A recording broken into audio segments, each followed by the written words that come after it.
Oh, I didn't even rotate the screen. Shit. No. Ugh, damn it. Let's pray my phone don't fall. Because it's probably gonna fall.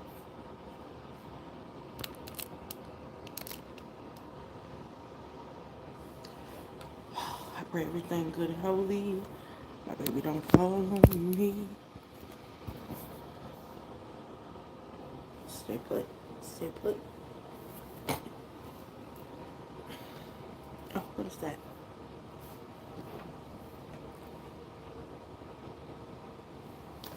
Okay.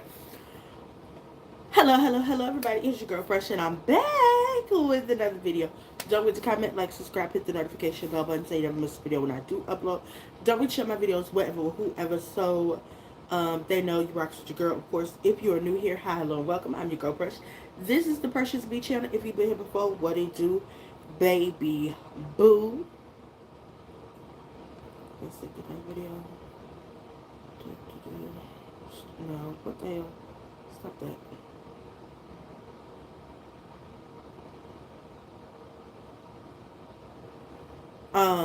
What was I saying? Oh, if you're new, hello, welcome. If you've been here before, what it do, baby boo. Shout out to you. Um, this, of course, is the live for season 4 of Bridgerton Part 1, episodes 2, 3, and 4. I know I was supposed to do it the beginning of last week, but y'all, I think last week had a little bit of January in 2025 still in it, so it wasn't hitting right. If you want to know about the quaff I have atop my head, you could go to the new hair who this playlist and watch the unboxing review first impression of this piece of hair, so you can get into it, do it. Also, you can go over to my playlist tabs where you'll find all of my perfectly curated playlists, just my 2 cents, reviews and etc. New hair who this, Bridgerton, Vlogmas, Black Cinema, Auntie Outside, what you're saying, what you're reading, what you're sipping on. Of course, if you go to the lives tab, you can go back and rewatch all of my lives that I've done thus far. If you are just getting into the room, hi, hello, and welcome. Don't forget to hit the thumbs up button. Make sure you say hi to me as you enter the room, okay? Of course, you can follow me on Instagram and Facebook, The Precious B Channel and The Precious B Channel IG, okay? Yesterday I did Just My 2 cents live. Last week I did a couple lives. I did a live, just my 2 cents first impression of some fragrances from a black owned company by the name of Jazar's Couture that I have featured here on my channel multiple times. Of course, I even did a live with the owner of Jazar's Couture. You guys can go back and rewatch that in the live playlist tab. If you're just getting here in the room, hi, hello, and welcome. We are getting ready to discuss Bridgerton season 4 part 1 episodes 2, 3, and 4. Hello.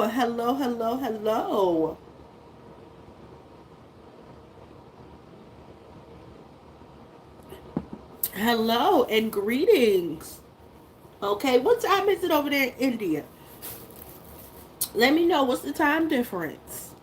Okay, what is the time difference? Okay, also, if you have not already watched my recap for episode 1 of season 4, you guys can of course go back and watch that. It is a live that I did, so you can go back and rewatch that. Hey baby, you can go back and watch that in the lives tab as well as my Bridgerton playlist. Thank you so much. Okay, so as you guys know, Bridgerton is a series that is based on a series of books. Shonda Rhimes created it and made a show.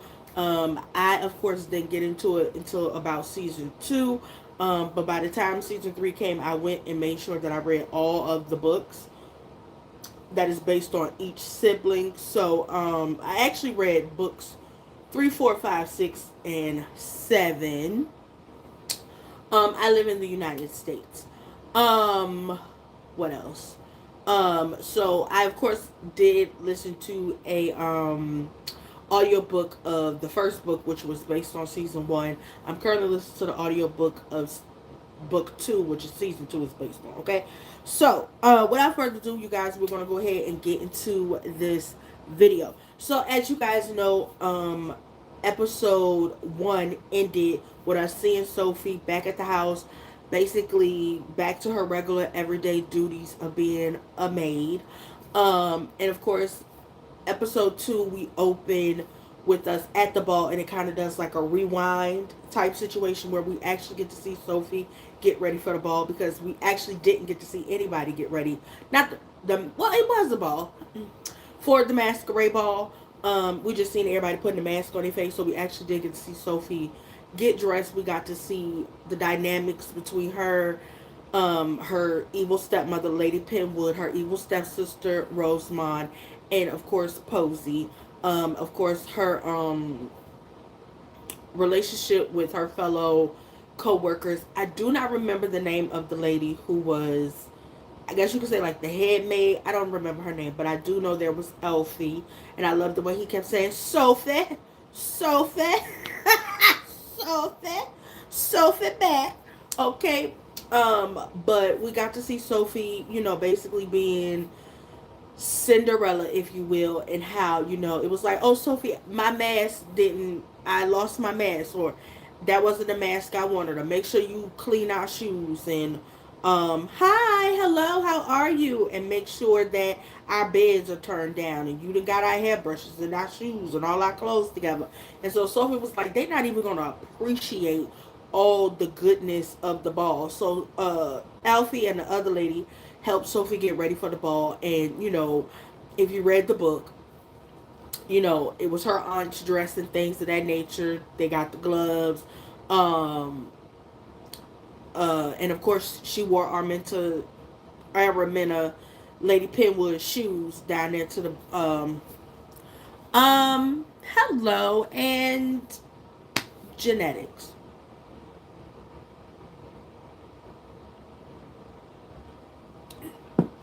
Genetics. So then, of course, we see the dynamics of the Penwood house. Of course, we do get the flashback, and I think that was something that was really important for this story, was the flashback to Sophie's story, because the first half of the book, I want to say maybe the first 3 or 4 chapters of An Offer from a Gentleman, is Sophie's backstory about how her mother was a maid. She, you know, got pregnant by Lord Penwood, and you know, she died when Sophie was young. She got dropped off over there with a letter. She became Lord Penwood's ward. He couldn't acknowledge that she was his daughter, so because she was illegitimate, because Sophie was not the daughter of his wife, you know, it was very um looked down upon if a child was born out of wedlock during those times. So that's why it's kind of like a big whoop-de-doo about the fact that, you know, Sophie wasn't told, not Sophie, Lady Penwood wasn't told that Sophie was the Lord's daughter. In a book, and I really kind of wish, and I think they may actually touch on this more in part two, but in the book, I'm going to say that a lot, but in the book, we learned that Araminta didn't like Posey, I mean, not Posey, Sophie, when she first got over there, because she knew that was his daughter. And she immediately hated Sophie because she already came with her own 2 children from her previous marriage. So she wasn't looked down upon for being a widow with 2 kids, versus the fact that, you know, Posey is, you know, her mother was an unwed woman who had her, if that makes sense. And so she immediately hated Posey. I mean, why do I keep saying Posey? Sophie. And then her hatred for Sophie grew once she couldn't give him a son, which would have been a legitimate heir to the Penwood name. So, yeah. But, you know, we got to see the flashback and things of that nature. And I think the thing that I don't like is how they made it seem like Lady Penwood was receptive of Sophie up until she put two and two together. Because in the book, she didn't like that child from jump. Um, Also, we got to see Lord Penwood tell Sophie that he's always going to make sure that she's okay, and that is going to play a pivotal role in part two. So y'all just go ahead and stick a pin in that, where he told her he was going to make sure she was good. So y'all stick a pin in that. I know a lot of people have a lot of different theories about things, but I want y'all to remember one important thing. During that time, a woman could not technically inherit a title. It had to be a male heir. So I just want y'all to put a pin in that, okay? All right. So of course after we see all that, we see Benedict and Eloise out and about, you know, mingling amongst the eligible men and the eligible women, because that's what Violet wants for the both of them. Benedict basically makes a deal with Eloise that he'll keep their mama out of her face if she help him try and find a lady in the silver. So Benedict starts talking to all the young ladies, trying to figure out who she was. And I think even though like she clearly was of Asian descent, it was dark. She had on a mask, and Benedict was drunk. I think y'all gotta remember the key parts. Benedict was drunk. It was dark. The lady had on a mask. He ain't never seen her before, and he didn't know for real what her entire face looked like, because let's remember, damn near her entire face was covered. The only thing he could see was the bottom half of her face. Okay? So she for real could have been any damn body. She could have had a little makeup on her face. You know what I'm saying? To make her look paler than what she really was. So you just, it's a lot of factors why Benedict didn't recognize the lady. Okay? Let's use a little devil advocacy of why that man ain't recognized that lady. Um, but as we see Benedict trying to find who she is, eventually he thinks it may be Rosamond or Posey. So he goes over there to talk to them, and we see Sophie, upset because he's genuinely, like, he's there and he's talking to Posey, and they're like this far apart. And I love how we get to see like all the emotions of how Sophie feels and things. Eventually, our mentor Lady Penwood put two and two together that he came around there for Sophie ass, and basically told Sophie, hey, do me a favor, put these shoes on. And she put the shoes on. She's like, a perfect fit. You took your ass around there to that ball.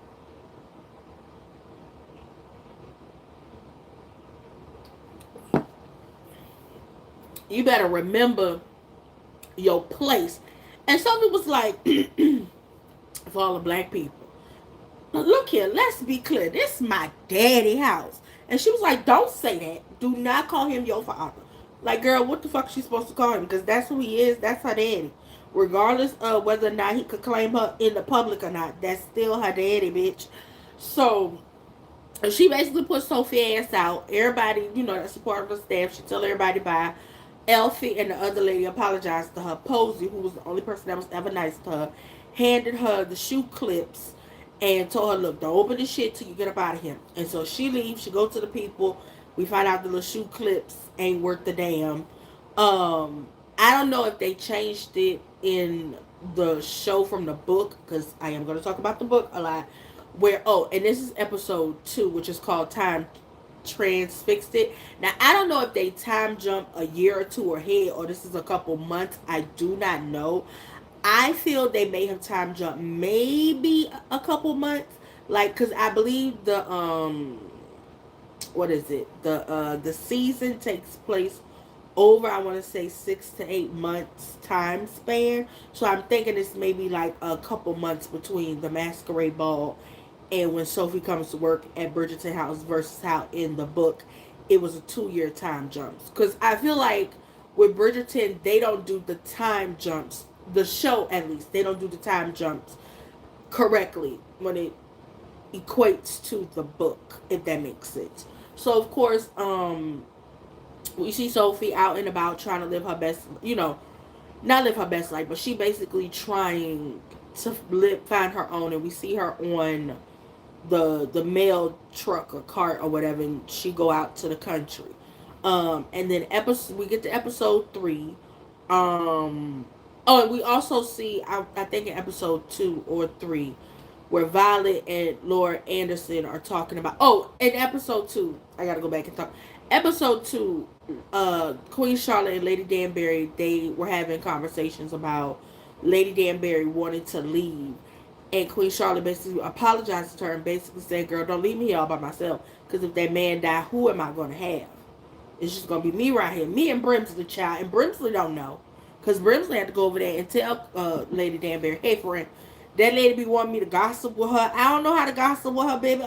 My whole life I spent just a few paces behind her. I don't know how to for real talk to that lady. The only time me and that lady was really talking was when me and that lady was trying to figure out who Lady Whistledown was. That was the only time me and that lady was conversating, okay? Okay, when she had me helping her set up a ruse, child. I don't know how to gossip with that lady. And when I do, I don't say the right stuff. So, baby, come over there. Tell the lady you're sorry. Look, even if you ain't do nothing, just say sorry, friend. Just tell that lady sorry, okay? You right, she wrong. She wrong. Baby, listen, she right, you wrong. Listen, come say sorry, okay? All right, I don't have time for this. That man's sick and he gonna die. Baby, come apologize, okay? Be on your Anita Baker. I apologize. I apologize. Like, bitch, come be like Ruben Stutter. I'm sorry for 2004 and okay, okay, okay. Girl, come be sorry enough, okay?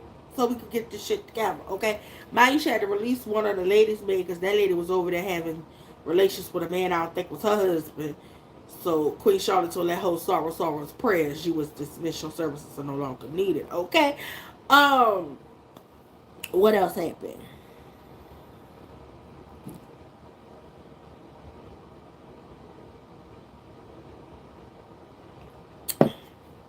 Episode 3, it says something about the other side of the country, something or other. The episode was called. Hold on. What was the title of episode 3? I got the damn time thing in my phone I'm recording on, y'all. So, hold on. I could go to the Bridgerton.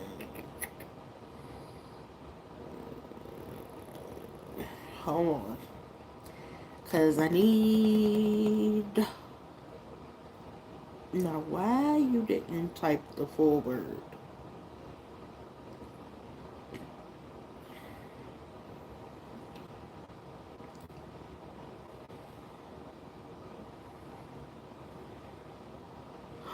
Why y'all don't have the title up here?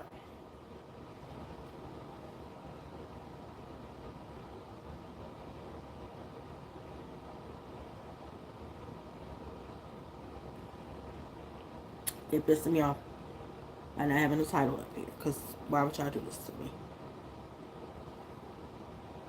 This is very important. I don't have time to play with y'all. The field next to the other road is what episode 3 is called. Wait, Tom Bear? Oh, Tom Bear could direct this episode. Um. Oh wait.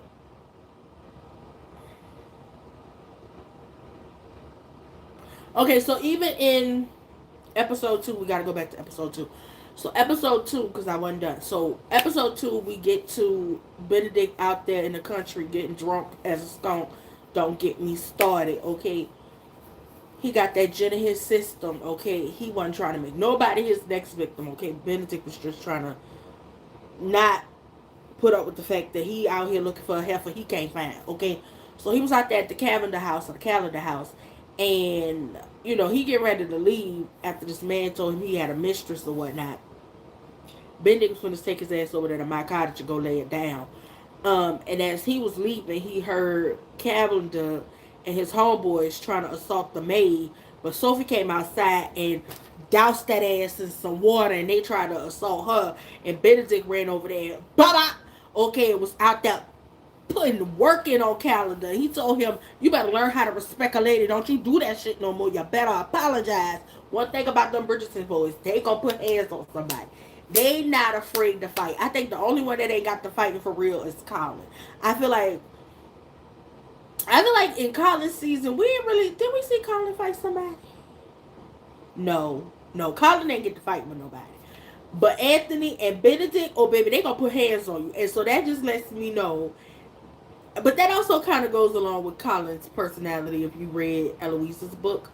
But that lets me know right now. Hopefully we get that one scene from Eloise's book. If you read Eloise's book, I cannot wait. I cannot wait, okay? Because we just seen Anthony get into it with multiple people, okay? One thing about Anthony Bridgerton, he gonna put hands on somebody, okay? Him and the Duke had got into it. He low-key got into his homeboy who he had used to manipulate Kate. You know, ruse was afoot with that. But anyway, so Benedict helped Sophie or whatever. And Sophie get the fucking one. Sophie said, baby, I ain't got time for this. Also, a lot of y'all kept saying, well, why Sophie didn't go back and get her stuff? Well, first of all, she was going to go back in the house. And Benedict told her, girl, what you going back in there for? Huh? Benedict said, it don't matter. The boy's still going to try and assault you. Come on and come with me and I'll take you somewhere, okay? And she was like, you know fucking what? Fuck that. I'm going to just walk on by my business like Miss Sophia. And I'm going to huff and puff down this road until where I'm going to go. And Benedict said, girl, it's dark outside, okay? And I don't feel right letting you out and about in the dark. I'm not going to leave you here with these predatory people. I'm damn sure not going to let you walk out and about in the dark in the country, girl. Get in this open carriage and I'll take you to wherever you got to go, okay? I won't even look at you. So he helped her up on the thing. And I felt like Benedict got a little feel. He was like, girl, do I know you? And she was like, no, I don't know you. You don't know me. We don't know each other, okay? And I'm just like, technically, yeah, and technically, no. Like, yes, y'all know each other. Y'all seen each other in past, and you kissed that man. But no, y'all don't know each other because that man don't even know your name, Alicia Keys.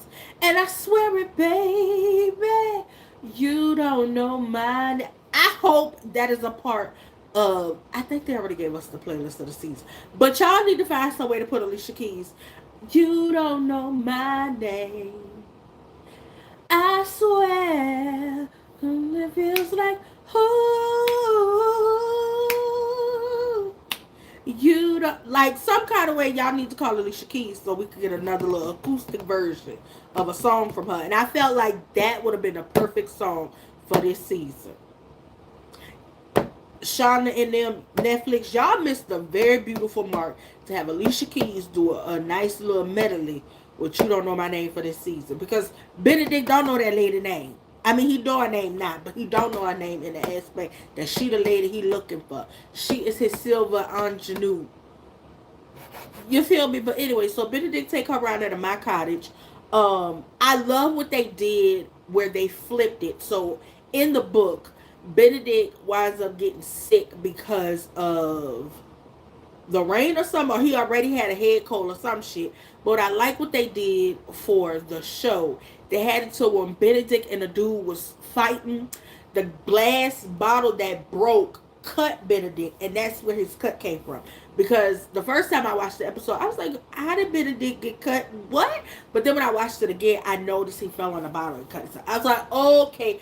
And if y'all remember my critique about how Colin cut his hand last season, I think they saw my video and they had to make sure that any injuries or cuts looked a little more accidental. So if y'all watch my video, shout out to y'all. But yeah, so he take her around them, they in the buggy, it started raining, and it's very much the same thing. The only thing they did was, instead of I think the one thing they should have did was had Sophie realize Benedict was hurt and have her drive the carriage, because I think that would have went along with furthermore of Benedict trying to figure out who she was as a person and her story, because in the book Sophie learned how to like drive a horse and carriage or something or another. But anyway, so we get over there to my cottage, and I was so excited when they showed us the pictures of my cottage, because in my mind that's how I picture my cottage looking. So the fact that what I seen in my mind as I was reading the book is an actual thing. It was just chef's kiss. Like they coming around and she's like, oh, he was like, no, girl, that's the stables. And then they get to this big ass, beautiful countryside mansion, and it's called My Cottage. And I know a lot of y'all was like, oh, why would Benedict name it that? When he bought it, it was named My Cottage, and the name just kind of stuck because he liked the name, like My Cottage. You know what I'm saying? So obviously, Sophie get in the house through the servants' quarter. She hook up a fire and whatnot, and Benedict like, girl, you a guest, go in there. What I will say is I love the fact that they incorporated where there were clothes that were appropriate for her, because in the book there was no clothes that could fit her, and she had to put on like a pair of Benedict's pants, and then she had to put on one of Mrs. Crabtree's dresses that was too big for her. But I love the fact that Benedict had like his sister's clothes there, so that let it be known that the girls have been at My Cottage before, which goes along with another story. So I kind of like the way they were setting up the foreshadowing. Okay, that goes along with the prediction that season 5 is Eloise's season. Okay. Um but yeah, I love the interaction between Benedict and Sophie at My Cottage. It went along with the book. The crab trees showing up, them like, hold up, who is this girl? Where she come from? How she get in here? What is happening? Why you ain't got on no clothes, baby? What? Y'all better not been in here doing something that was inappropriate. I ain't got time for this. It was like, no. So Miss Crabtree tell that girl, look here, you a guest, eat you some food, baby. Okay, the fact that Crabtree sat there and was like, yeah, we gonna stay right here. Mm-hmm. Yep. Sure is. We gonna sit right here while y'all have breakfast. We not going nowhere. Cause we don't know who she is or where she come from. And how long y'all was alone in here. Okay.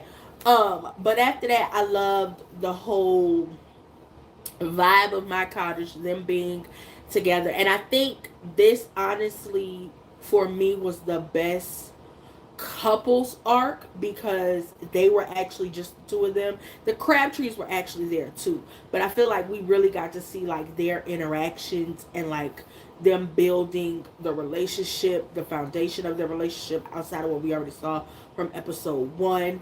um the lake scene.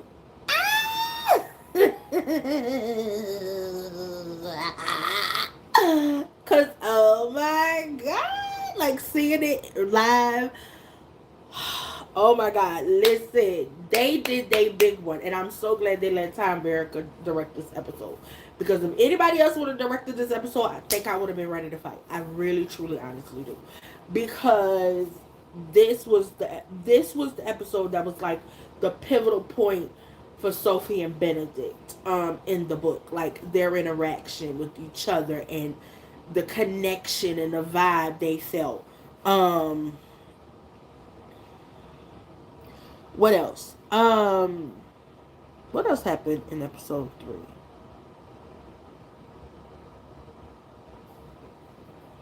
I did not think they were going to incorporate the Maids War into season 4, but I was like, how would they do that? Especially because in the book, the Featheringtons were involved, and then and so when they did incorporate it, I was like, okay.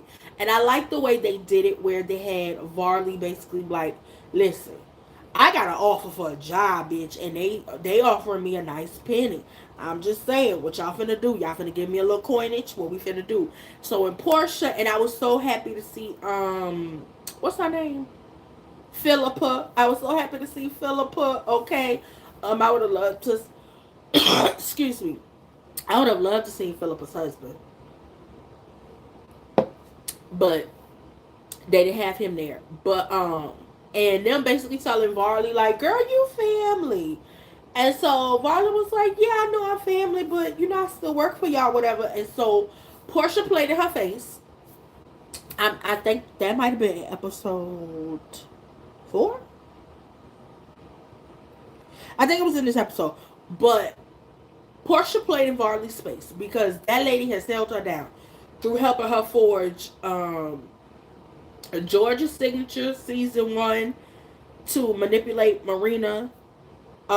Season 2 with her forging Jack's signature to help her secure the Featherington estate for the girls. Um, Season 3 with her helping um with the ball for the girls, and Penelope helping secure the ball for the girls by using her money. So the fact that Varley then had Portia back, and Portia literally gave that lady her ass to kiss and basically wanted to give her them little ugly ass dresses. We could watch this together, babe. So for Portia to hand that lady them ugly ass dresses and then buy more ugly ass dresses and basically tell her, well, bitch, if I get you a raise, then I gotta give everybody beneath you a raise. And it's like, bitch, if anybody in this house deserve a raise, it's Varley. Girl, you could have ran and had a conversation with Penelope and Colin about how much money to give Varley as a raise, if we being fucking honest. So the fact of the matter is that you played in Varley's space like that. Varley had every right to fucking leave. Matter of fact, Varley should have left when she opened that box and saw them ugly ass dresses in that, baby. I'd have said, Lady Featherington, stick these dresses up your ass, okay? Up your ass and put them in your chamber pie hole, because you got me fucked up. But what else up in episode 3? Oh, so basically, Mrs. Crabtree basically go and tell Benedict, look here, I don't know what you and that girl got going on. They did kiss at the lake, and oh my god. When I tell you, out of all the couples kisses, I think water. I'm drinking water. What was my train of thought? Out of all the couple kisses, Benedict and Sophie's probably was my favorite, because you could really like see the chemistry, and I love how every time they do kiss, Benedict leans into it. Yes, Benny. But Mrs. Crabtree went ahead and gathered Benedict and told him, look here, I don't know what you and that girl got going on, but you need to stop, okay? You are of a higher ranking than that girl. That girl is a maid, and you are a mister.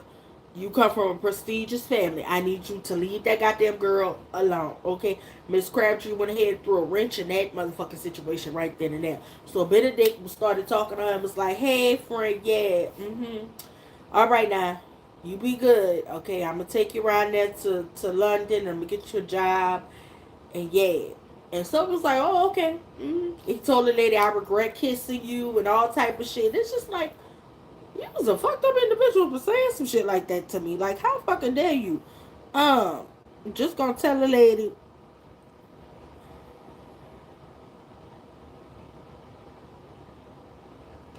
Also, apparently, Benedict. Well, I'm gonna say that for in a minute when we get to episode 4.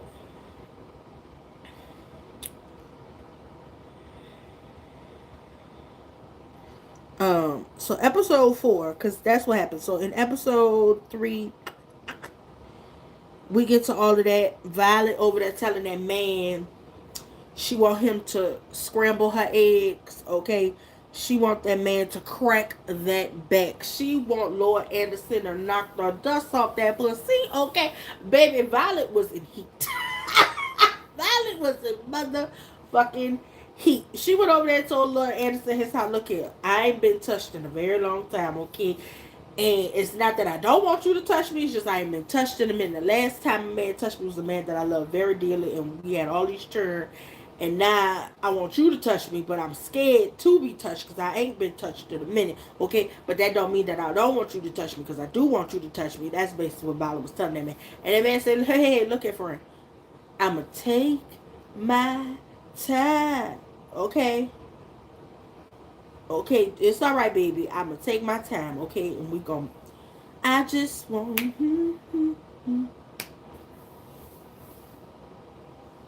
Me?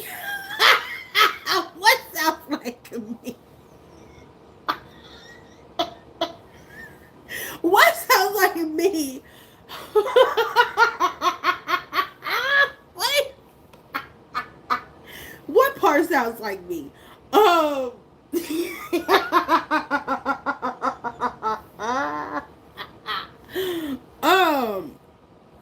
But yeah, so then we get to episode 4. Oh, the touch part, the part about being touched.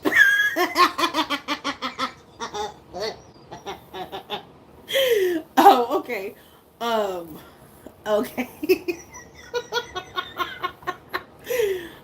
So then we get to episode 4. The main wars is going on. Everybody getting bought up and realizing that it need about 4 or 5 bitches to do the one job of little Sophie. So Benedict takes Sophie around there to the Bridgerton house, and Violet that asks Miss Wilson. I'm telling you how I remember it. So Violet had asked Miss Wilson. Episode 4 is called An Offer from a Gentleman. We're going to get into that. So Violet had asked Miss Wilson to help her set up tea between her and Lord Anderson. She wanted to be a private tea, and she'll need to turn in that house minding her business while she's trying to sip on her some tea. And Miss Wilson said, baby, you ain't got to worry about it. I already know what you're trying to tell me, okay? I will set up your private tea, because guess what? Life is meant to be lived, okay? I'm going to get these people out this house. Them children are going about their business, and the staff ain't going to be here, girl. I ain't even going to be here. You going to have you a good night and have you some motherfucking piping hot tea. Then we also learned, I think it was between episode 3 and 4, that Francesca, you know, the one that I think might be autistic, and apparently is bisexual, according to Jessica Burnwell, she's trying to make the lady a lesbian. I'm not exactly sure. Well, her husband was hunching, and she didn't reach her pinnacle, so she went around asking everybody from her mama. And Lord, I don't know why she went over there talking to Violet. Even though Violet got 8 children, she still don't know how to sit there and tell them children how to get to the mountainside of the pinnacle. She even asked Penelope, and the first time Penelope tried to explain it to her after her and Colin was in the carriage hunching, getting to their own pinnacles. Penelope didn't exactly know how to explain it to her. So Francesca took her ass over there to Penelope's house. She said, look at her. What is a pinnacle and how do I get there? What's the feeling? So Penelope was like, it's basically a feeling between your legs. And sometimes you can do it to yourself or you can do it with somebody else and it feels really good and it feels all tingly inside and it make your heart feel nice and all of that. And Francesca's like, well, oh shit, wait a minute. I don't feel none of that shit with John. Wait a minute. Bitch, I'm trying to reach the pinnacle. And then, yes, there are black people on the show. The Queen is black. Lady Danbury is black. Lord Anderson, who I just mentioned, is black. John, who is Francesca's husband, is black. John's cousin Michaela is black. The Duke from season 1 is black. The Mondridges is black. On season 1, 2, and 3, the lady who makes the dresses is black.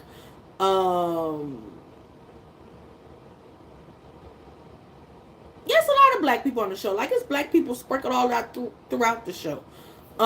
Yeah, so it's a very diverse show. We got black people, white people, Mexicans, Asians. Do they have Mexican people on the show? I mean, they might have them, but they not like a family that has an important role in society, I think. But yeah, there are very different people. There are Asian families, there are Indian families, there are people who have like different disabilities. There's actually was based on books where it's nothing but white people. Okay, and the creator of the show diversified the show. Okay, let's start there. But you gotta watch the show to understand, babe.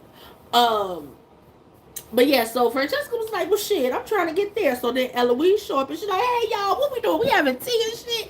And they was like, yeah, girl, we talking about biscuits. Because I think Penelope also said something about a biscuit, too, or something. And so the two of them started laughing. And Eloise was like, bitch, not y'all over here having your little married kikis and shit. So they very much was pissing Eloise off because y'all know Eloise declared herself on the show. But Violet told her, I think the fuck not. I'm not playing with you. Okay, Violet not playing with Eloise. You don't got time for Eloise shit, okay? So Violet eventually tells Francesca she want her to host all her siblings at the house. And so Francesca and John are getting the house ready so they can host the family. And so while Francesca and John over there getting the house ready, Francesca run up on John and give him a little kiss. You know, and it's very spontaneous out the blue. And John was like, oh shit, okay, I like this. What's happening? And so Francesca stopped kissing him. He was like, why you do that? She was like, I felt like it. I just a little spontaneity or whatever the case may be. It's like, okay, I like that. You know what I'm saying? I felt like, that wasn't something you wanted to do because I know you were a little more, what's the word? Fresh and new, a little timid or whatever the case may be. But hey, if you want to do some spontaneous shit, I'm down with the get down, okay? So eventually it's one night they in there trying to hunch or whatever. He, DJing in that bitch. And she in there talking about, John, John. And that man rolled over her and looked at her and said, girl, what the fuck is you doing? He said, Fred, you ain't got to lie to me, Chris. You ain't got to lie.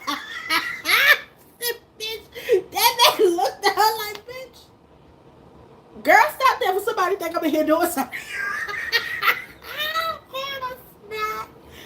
That's not it, friend. That's not it. And so John was like, have you ever reached the pinnacle, friend? She was like, no. I didn't even know what that was for real. He was like, it's okay. You know what I'm saying? Listen, you ain't got a lot to kick it when we together. You know what I'm saying? If you don't feel it, you don't feel it. Okay? We'll try to get that together, but don't lie, okay? Just know that I love you. Ain't nothing wrong with you. Because, Francesca, in her book, she, I wouldn't say technically had fertility issues, but I think that was a part of her storyline that, she couldn't really get pregnant, or if she did get pregnant, the pregnancies didn't come to full term. I think it's been a minute since I read/listened to her book, but I feel like that's something she's going to be dealing with this season and probably going into next season. I don't think season 5 is Francesca's season. I think season 5 is going to be Eloise's season. Now, if they make season 5 Francesca's season, it's going to be a lot of motherfuckers who are going to be mad when that lady... What's Deer Mountain? What's Deer Mountain? I don't know what the fuck that is. It's a lot of people that's gonna be mad when Francesca go from hunching on that black man to that black lady. I just know y'all gonna be mad when they her and that lady in that bumping pocketbooks. I just know y'all gonna be mad. But anyway, so what happened? So Violet, Benedict takes Sophie ass over there to Bridgerton house, and Arminta then went ahead and put out the ABB on Sophie and blacklisted that girl. Or it might have been the calendar man. But Benedict tell his mama, she saved my life.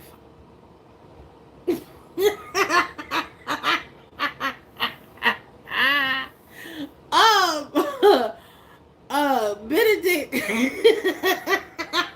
You fucking up my train of thought.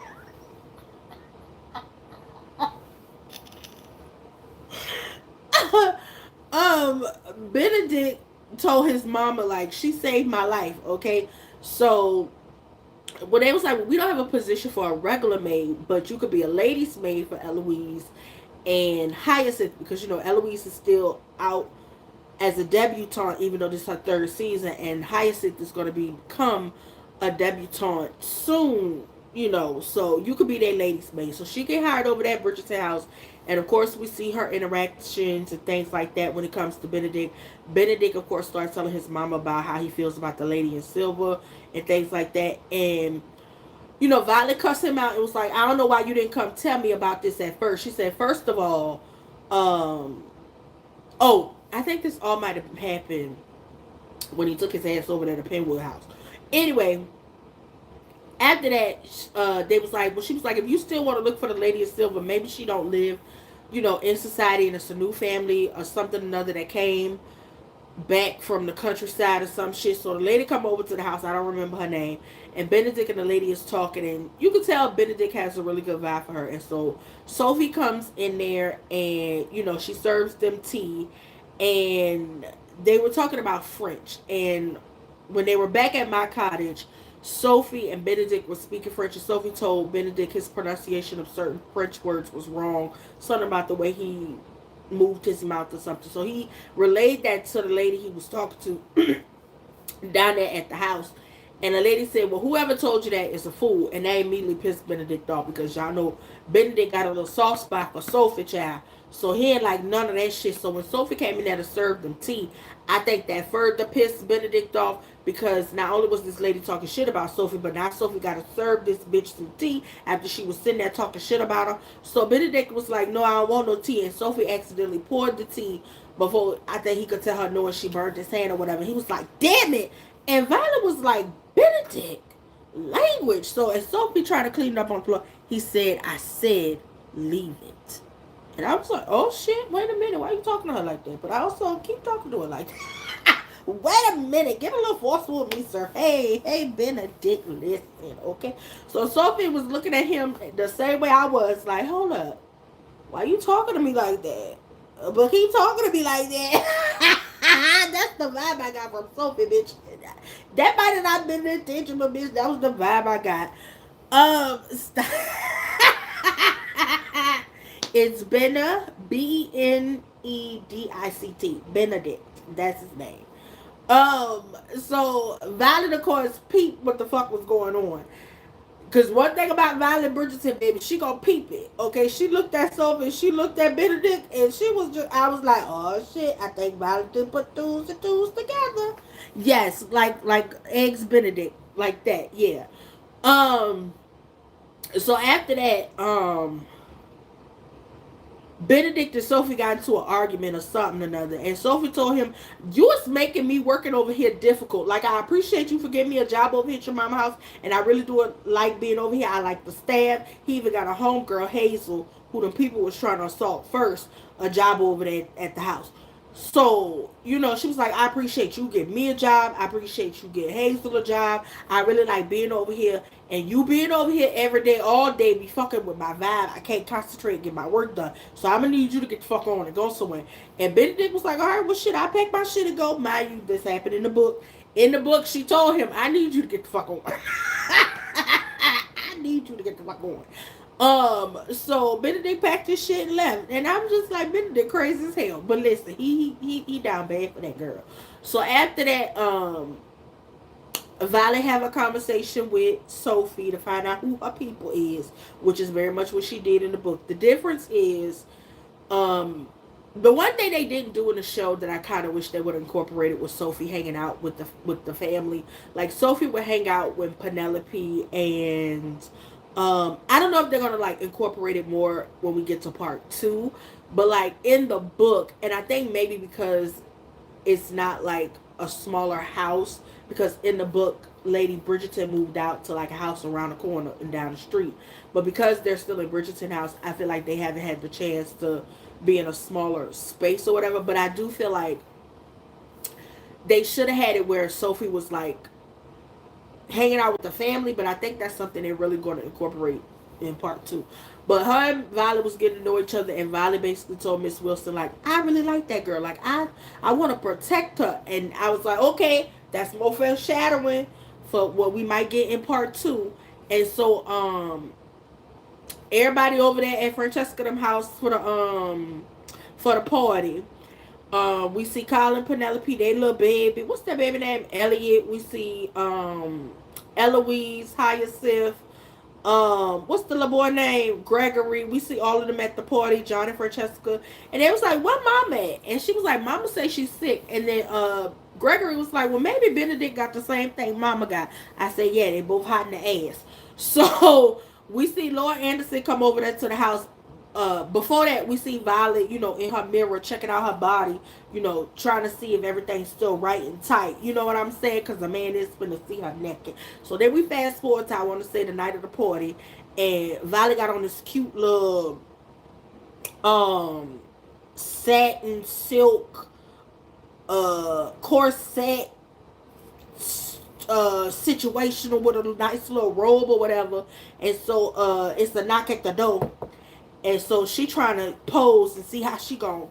And so she get on the little lay, what is it? The little, what the shit is called? The little lounge thing at the end of her bed, and she posed and she says, "Come, you may enter." And I'm talking about she giving body, bitch. So Laura Anderson walking in, he said, Miss Wilson told me you was serving tea somewhere new tonight. This is new. And she said, I am the tea you are having. Bitch, I said you better talk your shit, Violet. She said, baby, I am the tea. Listen, Violet got up and her and that man started kissing. And I said, oh shit, we finna get into it. And she told that man, take your clothes off. I said, oh shit, that's what I'm talking about, Violet. Nigga strap or get naked. Baby, he started taking them clothes off, and me and Violet both was bitch sitting there in anticipation. And baby, when that man dropped his pants, and bitch Violet looked, and that face said everything I need to know. Listen, I know he took my girl through there. He was in it, okay? Because when we came back and him and Violet was laying in that motherfucking bed, looking like they was spit, I said, yup. He took her through there. And what I love the most about what they did with this storyline is that it was very respectful of Ruth and her comfortability. And I know I always talk about like how, you know, certain sex scenes I feel like we should see like maybe a little titty or something. But I do feel like if the character isn't comfortable with that, not the actor isn't comfortable with that, then you shouldn't make them do something you know they're not comfortable with. If that lady don't want to be naked when we see all her tits and bits, you know what I'm saying? That we ain't gotta see that lady tits and bits, okay? But you know what I'm saying? That corset ain't down. Do you hear me? Shit, I want me one, okay? After that, we see Sophie and the rest of the staff. I don't want to call them servants, but the rest of the Bridgerton house staff getting ready to go out for the night because Miss Wilson gave their asses the night off so they could go to on the fuck about their business while Lady Bridgerton up there serving tea, okay? Serving some nighttime tea hole and ain't nobody sleepy, okay? So, and Sophie and them get ready to go. She's like, oh, hold on, y'all. I got to go back in the house to get my coin purse with my money, okay? My little change, okay? So, as she going in the house, we see Benedict. Benedict already went in the house, and he going up the stairs, honey, looking for Sophie. Mind you, I think an episode or two, a couple scenes before, we saw Sophie trying to get her own DJing on, and she couldn't get there because she was so frustrated thinking about Benedict ass. So as she going up the stairs, Benedict coming down because he went to her room, knocked on the door, and she didn't answer. So they meet in the middle and they start kissing and making out. And Benedict do some of the most just, ooh, it was just, ooh, y'all, I don't even want to tell y'all what he did, but I'm going to tell you. That nigga took two of his fingers and licked them and went down there and was, ooh, y'all, he was all up in there, child. He was in there with the fingers, and I could just tell that girl was enjoying the fuck out of herself, and they was kissing and enjoying themselves, and they was having a good time, and he was all up in it. You know, he was kissing on her neck and a decolletage, and he was going to get all up in there, and then next thing you know, that motherfucker said, be my mistress. Now, mind y'all, in the book, he asked her this shit when they was at the cottage. He asked her, I think, another time when they was at the house when she was doing something. In the book, he actually asked her like twice. In the book, I think he asked her to be his mistress like twice. The first time was when they was at the cottage. The second time when they was at the mama house, because he ran up on her in the hallway or something or another, and was like, you ain't got to be around here working at my mama house, girl. You come stay around there in my house and be my mistress, because he had got the lady hot and bothered around there at the mama house. Benedict was harassing the fuck out of Sophie when she worked over there in the Bridget's house in the book. And baby, when he said that in the show, I was like, oh, so this, because I knew it was coming. I was anticipating him asking that lady that because I knew it was coming because I read the book. So when he asked her that, and just the look on her face was pure and utter disgust. But not only that, it was a slap in her face because Sophie's mother was the mistress. She was also a maid.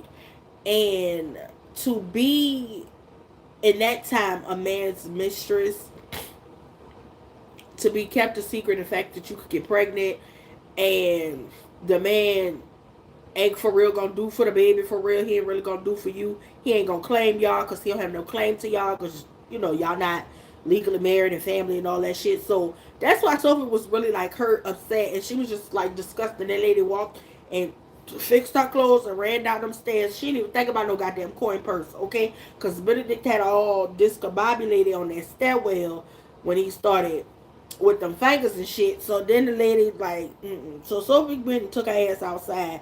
Mind you, she didn't have not a coin purse to the first. And then that's what episode in, I think. Yeah, that's what episode 4 in. But I do have some theories. So I did see the mid trailer thing because I know part 2 comes out on the 26th, the day after, 2 days after my birthday. And we're gonna get the tub scene. If you read the book, that scene is freaking dicky. Okay, they real. Ooh, that scene is real spicy, child. But it's kind of the scene before we get to the tub that's also spicy. So I hope we get that.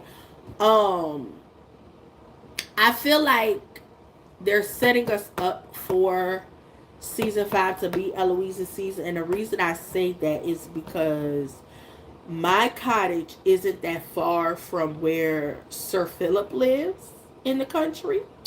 If you read the book, you know, you know. Y'all know Aubrey Hall is also not that far from where Sir Philip lives. I think they said in a book it was like an hour or something away, or 2 or some shit like that. So I just feel like they setting us up for season 5 to be Eloise's season. But I feel like they may make season 5 Francesca's season. So I don't know. I don't think we should get Francesca's season next season. I think we still need to marinate. I feel like we need to really truly get to know John because Francesca and John was married 2 years before he died. Spoiler alert. If you didn't read the book.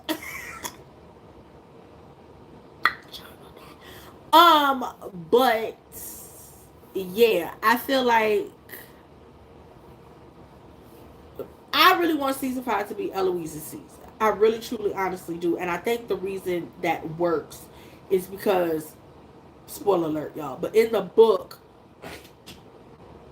Benedict was married, Colin was married, Anthony was married, Gregory was off at Eton. So that all lines up with when we get to Eloise's story. Um, what else?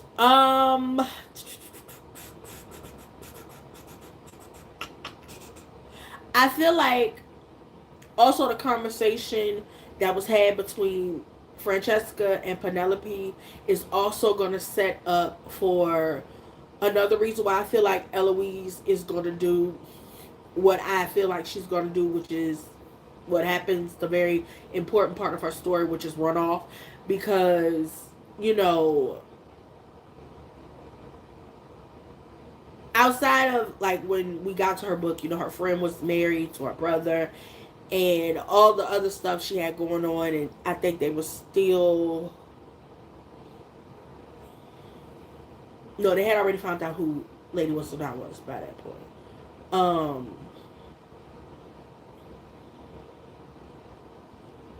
Francesca had like just recently got married.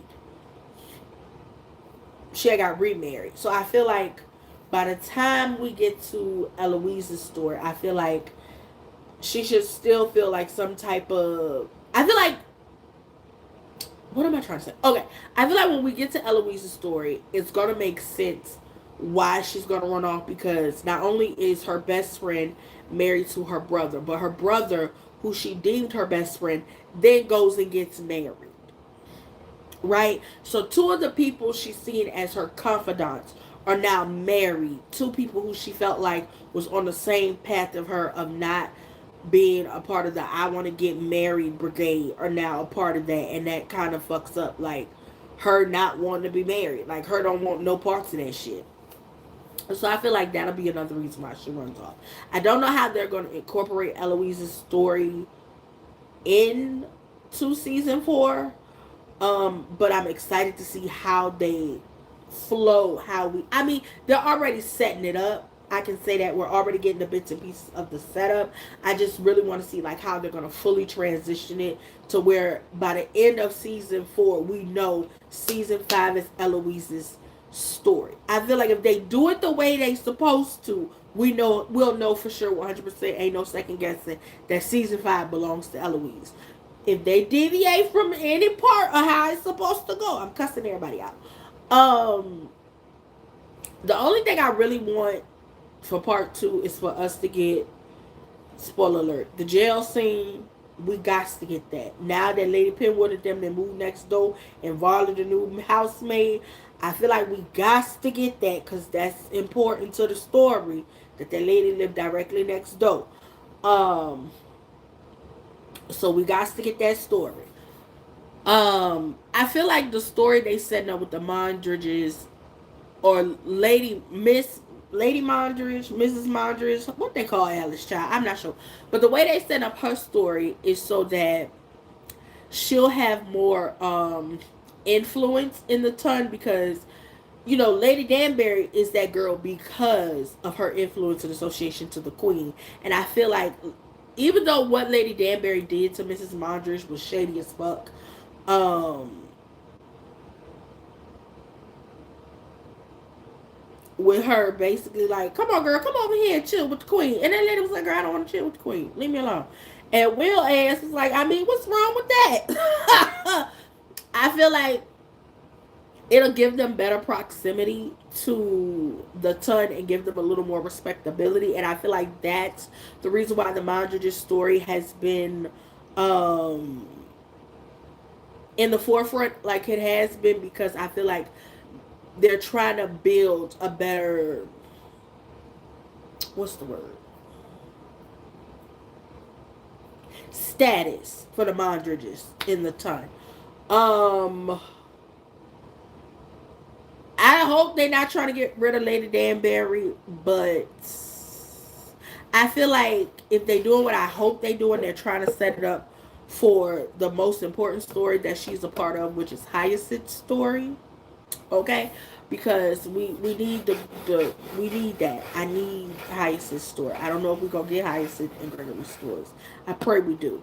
Um, Michaela is just popping up over there on John and Francesca. Girl, why you here? Hope, why is you here? Hope, is you cool? Why is she here, Ike? Like, girl, why is you here? They left you and killed Martin to get away from you because Francesca don't like you, but she like you. And you bother her spirits, okay? Because you're making her pinnacle tingle. Okay, you're making her pinnacle tingle. Leave that lady alone. Leave that goddamn lady alone.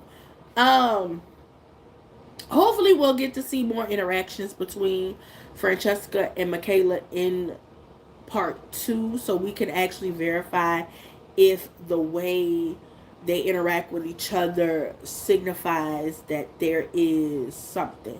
Because I feel like they're making it, how can I say this? I don't like how they're making Francesca be awkward because in the book, Michael, who Michaela is was supposed to be the gender swap, was actually like Francesca's homie. So I kind of want them in part two to soften up Francesca towards Michaela and them actually start to bond and have a friendship, if that makes sense. Okay.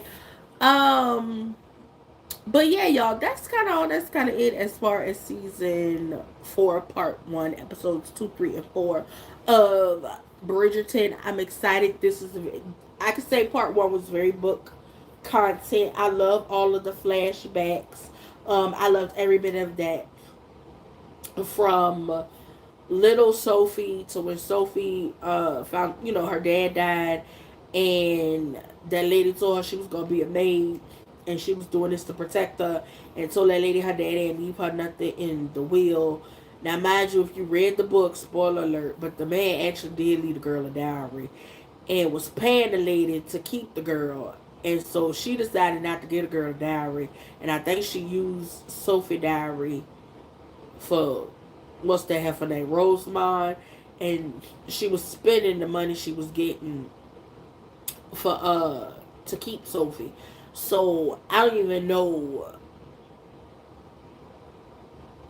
I don't know. I just feel like the bitch is just wicked. But we already know that if you read the book. Spoiler alert if you didn't read the book, friend. Okay?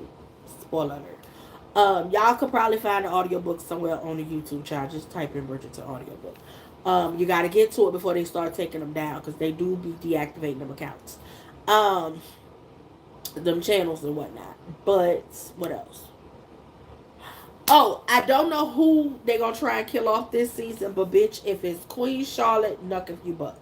Shonda, Jess Barnell, and everybody involved, y'all kill Queen Charlotte this season. Ha!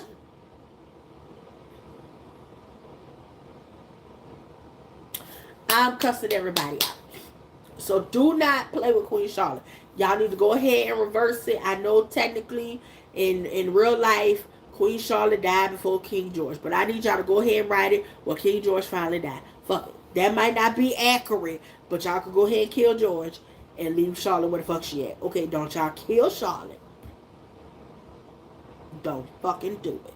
But yeah, y'all, that was season 4, part 1 of Bridgerton. If I had to rate season 4, episodes 1, 2, 3, and 4, I give them a B plus for book accuracy.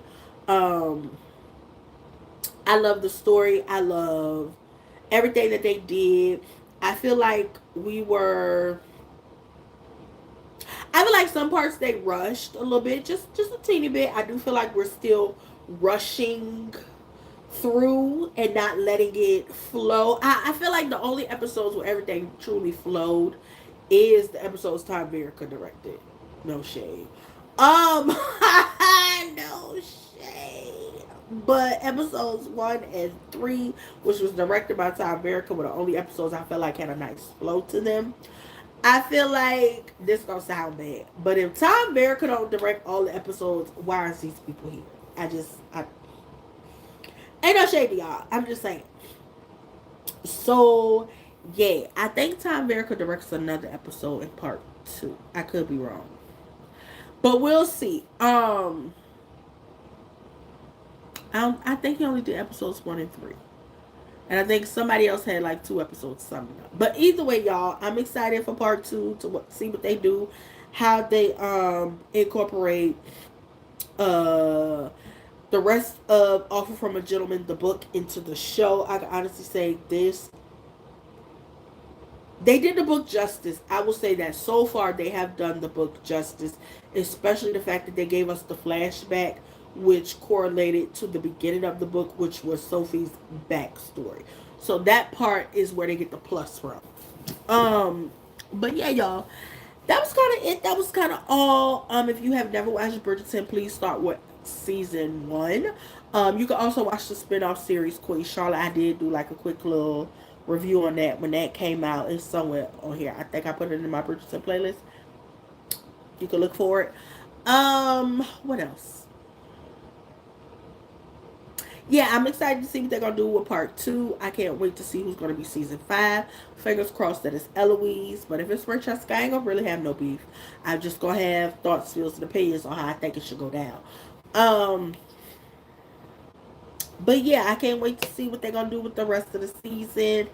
I cannot wait to see the Viscount and the Viscountess, their baby. I forgot what they said. Anthony and them named their baby and their first baby in the book. Amelia. Maybe a million or something. Amelia. Um. Wait. Hopefully, somewhere down the line, the actress who plays Daphne will show up, because even though, for real, the Duke don't show up in none of the other siblings' books, I just want y'all to know that. Daphne does make an appearance, and I kind of do want her to show up because it's kind of weird that we seeing 7 of the 8 siblings. Like, I know the lady lived wherever she lived at, and eventually Francesca is gonna move over there to Scotland. But I'm just saying, you know what I'm saying? Like, hello, it is 8 of them, friend. The fuck. But yeah, y'all, that's all. That's it. Don't forget to comment, like, subscribe, hit the notification bell button so you never miss a video when I do upload. If you're watching the replay of this and you love Bridgerton, let me know what your thoughts, feels, and predictions are. Did you read the book? Are you interested in reading the book? Or you don't care to read the book and you just want to see how they do the series. I do feel like reading the book, now that I have read the majority of the books, because again, I'm still listening to book 2 for season 2. Anthony's book. I do feel like the book gives better context clues for things that I feel like aren't clear. But if you read the book, you understand it without it being like completely like spelled out. You kind of like the time jump that isn't really a time jump. Um, I had to blow my nose, man. But yeah, so yeah, y'all, that's kind of all.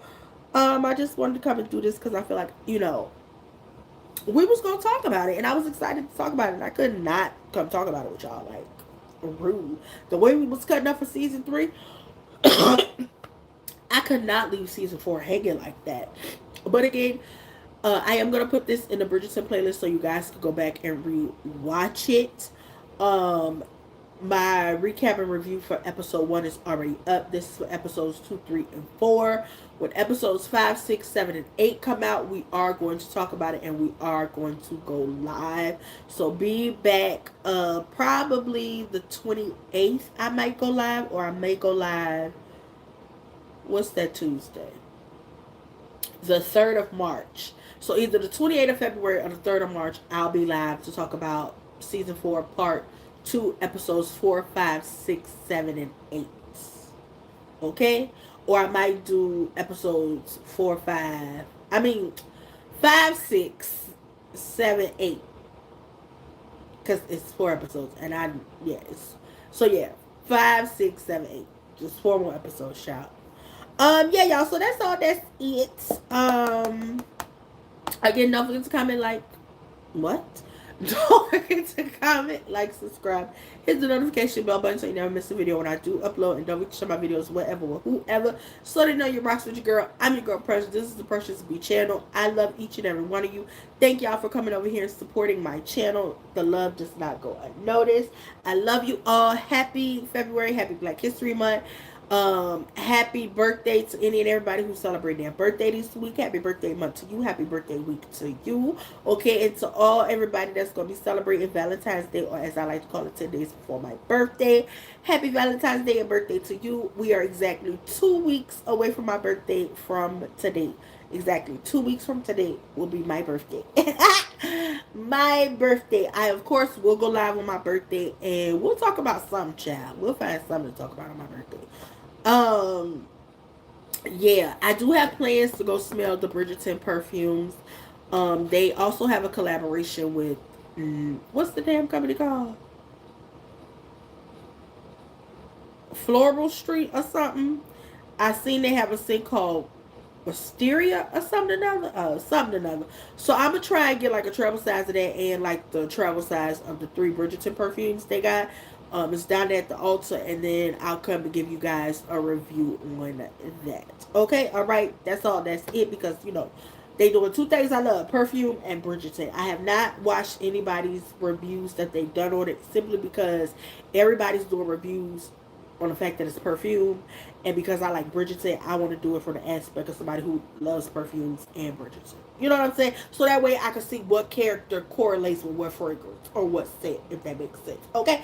Alright, y'all. That's all. That's it. I love you. Have a fabulous, phenomenal... I gotta blow my nose. Because I feel like I can't talk. Have a wonderful, phenomenal, and amazing night. I love you all. Bye. Yes, in the live. In the live.